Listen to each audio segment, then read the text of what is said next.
Alors, là, on va voir un philosophe qui est juste avant Michel de Montaigne, donc qui est né en 1530 et qui est mort en 1563, qui est Étienne de la Boétie. Étienne de la Boétie est un écrivain humaniste et un poète français, donc né le 1er novembre 1530 à Sarriat et mort le 18 août 1563 à Germignon, dans la commune de Taillan-Médoc, près de Bordeaux. La Boétie est célèbre pour son discours de la servitude volontaire. À partir de 1558, il fut l'ami intime de Montaigne, qui lui rendit un hommage posthume dans ses essais. Donc à peu près sa biographie est fils d'Antoine de la Boétie, le lieutenant particulier du Sénégal du Périgord. Étienne de la Boétie grandit dans une famille de magistrats, un milieu éclairé dont l'entourage est principalement composé de bourgeois cultivés. Peu d'informations sont connues sur l'enfance de la Boétie. Il étudie au collège de Guyenne. Il est encore fort jeune à la mort de son père, et son oncle et parrain est Estienne de la Boétie, sire de Bouillonnas. Okay. Ensuite, il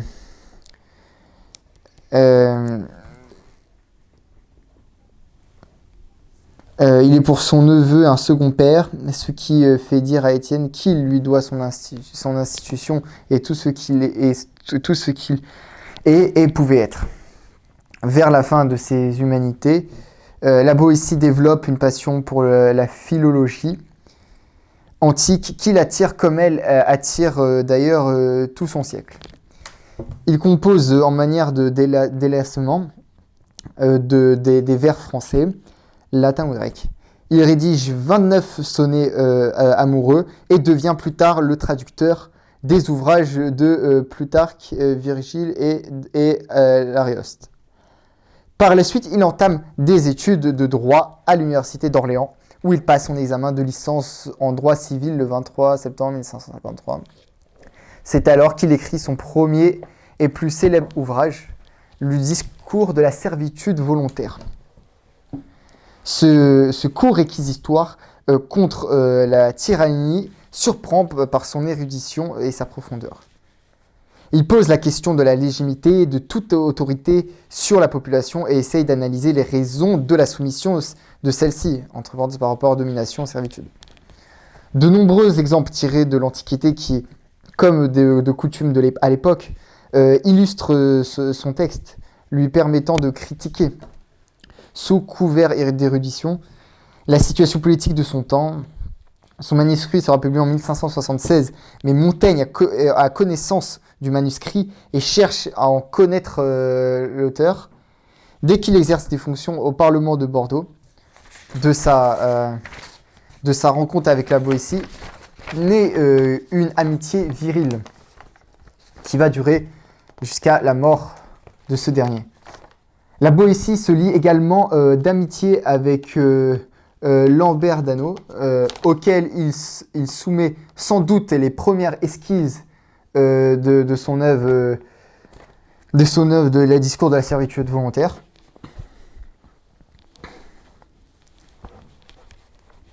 Jean-Antoine de Baïf qui lui découvre les motifs secrets des conjurés de la Pléiade de Jean d'Europe. La Boétie obtient sa licence de droit le 23 septembre 1553 et grâce à sa réputation acquise au cours de ses études, est élevé à l'office de conseiller en la cour par lettre patente d'Henri II le 3 octobre 1553.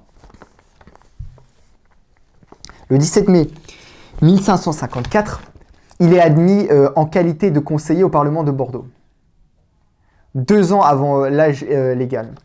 À partir de 1560, la Boétie est chargée par Michel de l'Hospital d'intervenir dans diverses négociations pour parvenir à la paix dans les guerres de religion opposant catholiques et protestants. Entre-temps, la Boétie se marie avec Marguerite de Carles, fille du président du Parlement de Bordeaux, Pierre de Carles. Voilà. Le 8 août 1563, un mal terrible terrasse la Boétie. C'est un flux de ventre avec des tranchées. Il s'agit sans doute de la tuberculose, alors très fréquente à l'époque. La Boétie tente alors de regagner le Médoc, où sont situées les terres de son épouse, pour se reposer. Il espère que l'air pur du champ attrape son rétablissement, mais son état s'aggrave rapidement et il doit s'arrêter en route. Au Taillan-Médoc, chez Richard de l'Estonas, son collègue au Parlement et beau-frère de Montaigne, se rendant compte de la gravité de son état. La Boétie dicte son testament le 14 août et attend l'issue de la lutte avec courage et philosophie jusqu'à sa dernière heure où il veut mourir en religion. Dans une lettre adressée à son père, Montaigne décrit les particularités de cette maladie et de la fin de son ami.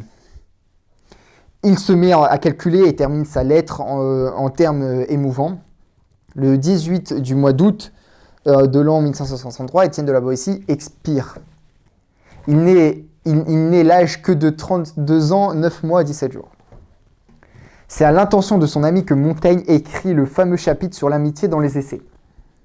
D'accord, donc on comprend que le chapitre, donc dans les Essais, est-ce que c'est le premier, deuxième, troisième volume, il y a un chapitre qui se nomme l'amitié, qui est dédié à son ami Étienne de la Boétie. Il livre un témoignage poignant de leur amitié au chapitre 28 du livre 1. Voilà, donc au premier tome, chapitre 28. Il présente la Boétie comme un sage stoïcien, capable de supporter avec équanimité sa mort. Après avoir longuement développé la question sur l'amitié qui le lie à la Boétie, il finit par écrire au demeurant ce que nous appelons ordinairement amis et amitié. Ce ne sont qu'accointances et familiarité nouées par quelques occasions ou commodités, par le moyen de laquelle nos âmes s'entretiennent.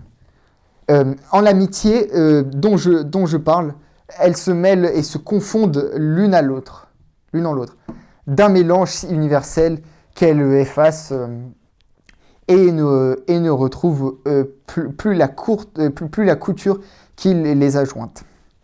Si on me presse de dire pourquoi je l'aimais, je sens que cela ne se peut exprimer qu'en répondant parce que c'était lui, parce que c'était moi. Donc voilà, donc ça c'était la biographie. Maintenant parlons un peu de son œuvre, Discours de la servitude volontaire.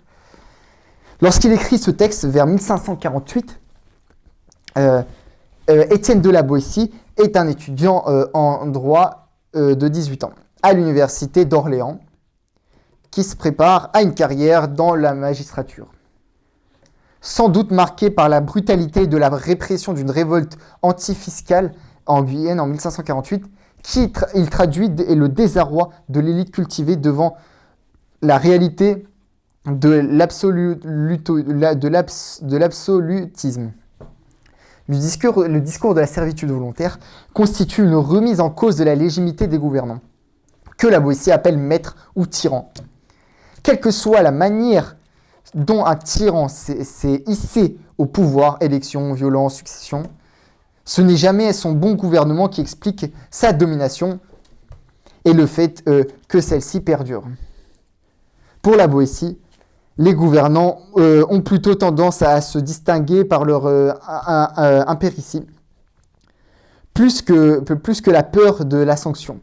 C'est d'abord l'attitude qu'a le peuple de la servitude qui explique que la domination du maître perdure. Ensuite viennent la religion et les superstitions, mais ces deux moyens ne permettent de dominer que les ignorants. Vient le secret de toute domination, faire participer les dominés à leur domination. Ainsi, le tyran jette des miettes aux courtisans. Si le peuple est contraint d'obéir, les courtisans ne doivent pas se contenter d'obéir, mais doivent aussi devancer le désir du tyran. Aussi, ils sont encore moins libres que le peuple lui-même et choisissent volontairement la servitude. Ainsi s'instaure une pyramide du pouvoir. Le tyran en domine 5, qui en domine 100, qui eux-mêmes en dominent 1000. Cette pyramide s'effondre dès lors que les courtisans cessent de se donner corps et âme au tyran. Alors celui-ci perd tout pouvoir acquis. Dans ce texte majeur de la philosophie politique, qui est donc le discours de la servitude volontaire, qui est donc une forme de politique sous la philosophie, repris à travers les âges des partis de coloration diverses. La Boétie oppose l'équilibre de la terreur qui s'instaure entre bandits, égaux par leur puissance, qui se partagent à ce titre le butin des brigandages, à l'amitié qui seule permet de vivre libre. Le tyran, quant à lui, vit dans la crainte permanente. N'ayant pas d'ego, tous le craignent, et par conséquent, il risque à chaque instant l'assassinat. Elias Canetti fera une peinture similaire dans Masse et Puissance. C'est un peintre. Si la Boétie est toujours restée, par ses fonctions serviteurs fidèles de l'ordre public, il est cependant considéré par beaucoup comme un précurseur intellectuel de l'anarchisme et de la désobéissance civile. Également, et surtout, comme l'un des tout premiers théoriciens de l'aliénation. Pour comprendre les intentions qui conduisent Étienne de la Boétie à écrire le discours de la servitude volontaire, il faut remonter au drame qui a lieu en 1548. En 1539, où François Ier tente d'unifier la Gabelle. Il impose des greniers à sel près de la frontière espagnole, dans les régions qui y sont dépourvues. En réaction de cette tentative de soulèvement ont lieu le premier en 1542, puis le plus grand en 1548 à Bordeaux.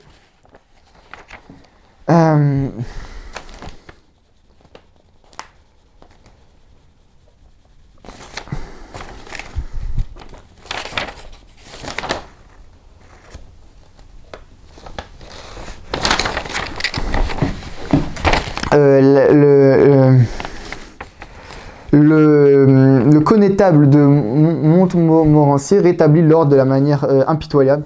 Si l'on rapporte à l'écrivain Jacques Augustin, ce serait sous l'impression de ces horreurs et cruautés commises à Bordeaux, et que la Boétie compose le discours de la servitude volontaire. Et donc la Boétie s'attache à démontrer que de petites acceptations en compromis et complaisance, la soumission en vient à s'imposer à soi, tel un choix volontaire fait dès les premiers instants. La question avec laquelle il interpelle ses lecteurs touche à l'essence même de la politique. Pourquoi obéit-on ? Telle est la question. Pourquoi obéit-on ? Pourquoi devrait-on obéir à des personnes qu'on ne devrait même pas voter pour eux, sachant qu'ils s'imposent par leur force et par leur colère, par leur envie, et non par le vote d'un peuple. Il met en évidence le mécanisme de la mise en place des pouvoirs et interroge sur ceux de l'obéissance. Il en vient à observer qu'un homme ne peut asservir un peuple si ce peuple ne s'asservit pas d'abord lui-même, par une imbrication pyramidale. Bien que la violence soit son moyen spécifique, elle seule ne suffit pas à définir l'État. C'est à cause de la légitimité que la société lui accorde que les crimes sont commis. Il suffirait à l'homme de ne plus vouloir servir pour devenir libre. Soyez résolus à ne plus servir et vous voilà libre.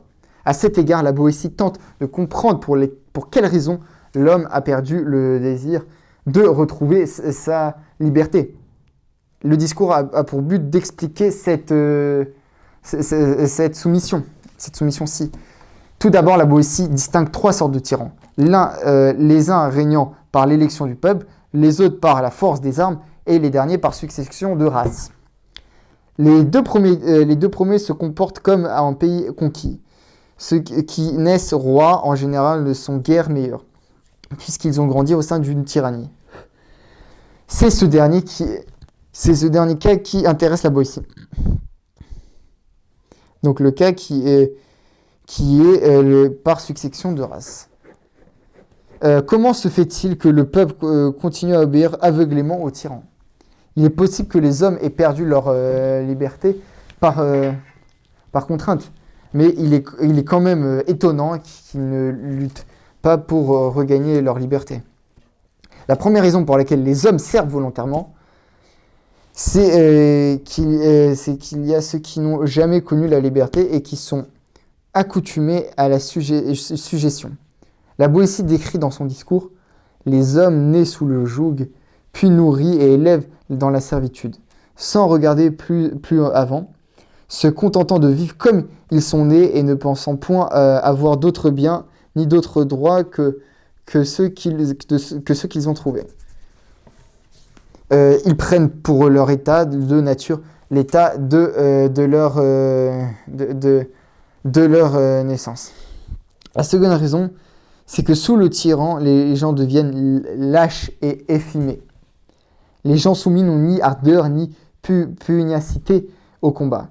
Ils ne combattent plus pour une cause, mais par obligation. Cette envie de gagner leur est enlevée. Les tyrans essayent de stimuler cette pusillanimité et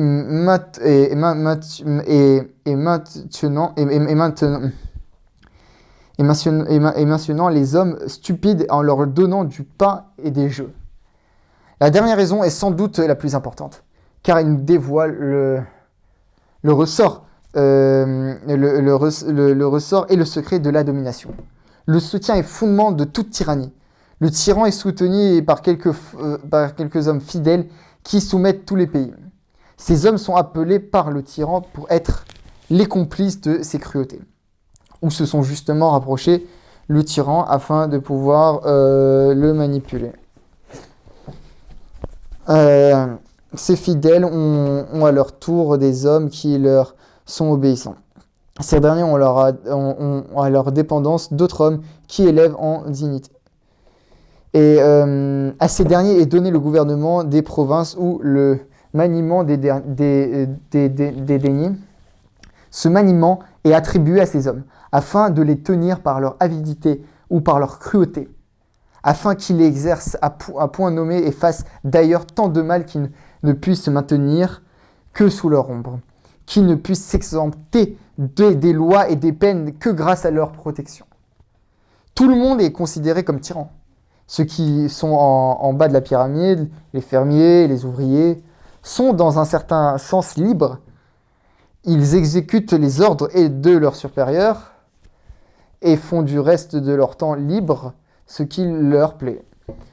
Mais s'approcher du tyran, est-ce autre chose que s'éloigner de sa liberté? Et pour ainsi dire, embrasser et serrer à deux mains sa servitude. En d'autres termes, ceux qui sont en bas de l'échelon sont bien plus heureux qu'en quelque sorte bien plus libres que ceux qui les traitent comme des forçats ou des esclaves. Est-ce là vivre heureux? Est-ce même vivre?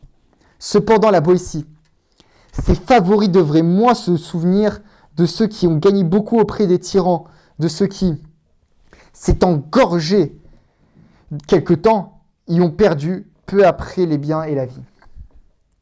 Par ailleurs, il est impossible de se lier d'amitié avec un tyran. Devenir ami, se lier d'amitié, tisser des liens, se rapprocher d'un tyran, de quelqu'un qui met les autres à sa soumission. Oui, est-ce vraiment un droit ou est-ce juste vouloir impressionner ou vouloir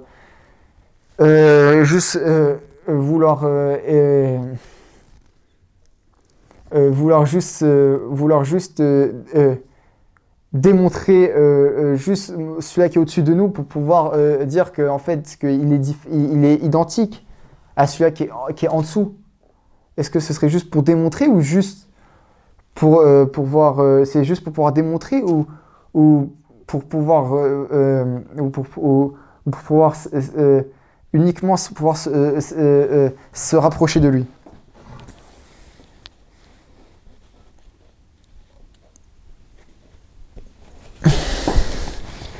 Donc c'est lié parce qu'il sera toujours au-dessus.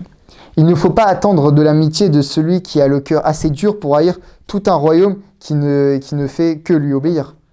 Mais ce n'est pas le tyran que le peuple accuse du mal qu'il souffre, mais bien ceux qui le gouvernent. Pour achever son discours, la Bolsi a recours à la prière. Et il prie, il est dans sa religion, voilà, et voilà. Voilà ce qu'on dit sur ce que on dit sur voilà à peu près ce qu'il dit là sur ce qui est écrit sur Étienne de la Boétie. Puis ici il écrit qu'à 18 ans la Boétie s'élève contre la servitude volontaire. Celui qui deviendra l'ami de Montaigne écrit les discours de la servitude volontaire alors qu'il est encore étudiant à Orléans, voilà, qui fait ses études de droit. Cet essai publié après sa mort deviendra un classique de la philosophie politique. Une existence trop brève. Conseiller au Parlement de Bordeaux à 23 ans, Étienne de la Boétie a pour collègue un certain Michel de Montaigne, une amitié indéfectible lie bientôt les deux hommes, voilà, formés en droit, une école de philosophie, un foyer de diffusion et des idées humanistes. Voilà, une paradoxe de la servitude. Dans ce texte, le jeune de la Boétie dénonce l'absurdité des hommes, qui partout vivent dans un état de dépendance, tels des bêtes de somme. Voilà le paradoxe de la servitude. Les hommes doivent bien être libres pour abandonner ainsi volontairement leur liberté. Cet asservissement par les puissances et donc consenti par le peuple, c'est bien librement que les hommes abdiquent leur pouvoir sur eux-mêmes et se mettent en service du pouvoir politique, civil ou religieux, comme des esclaves. Comme des soumis, comme des personnes qui font le travail pour un autre. Donc, voilà, une forme d'esclavage. C'est une forme d'esclavage. Un manifeste pour la liberté. L'essai contestataire contient une véritable philosophie de la liberté. Il sonne le réveil du peuple contre sa passivité et sa résignation docile à l'égard des puissants et des exploitants. Exprimer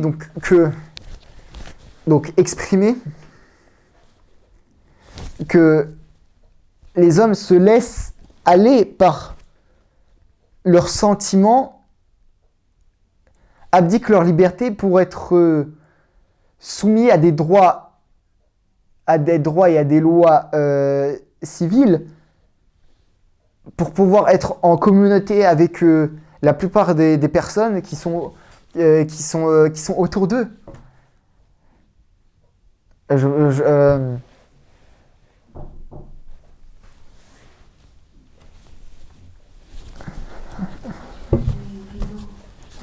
quelqu'un.